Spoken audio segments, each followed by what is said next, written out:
Now, why I emphasize the kingdom? Because the Lord Jesus Christ said it. Now, let's start with verse 1.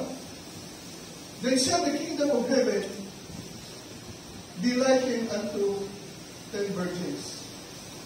Now, the one speaking here is none other than the bridegroom, because he will reign in his kingdom. Then shall the kingdom of heaven. Now, my brothers and sisters, the kingdom, the Lord was asked, where's the kingdom? He was asked by the religious leaders. And the Lord said, the kingdom is in you. If God will not rule over our hearts, people will still be corrupted.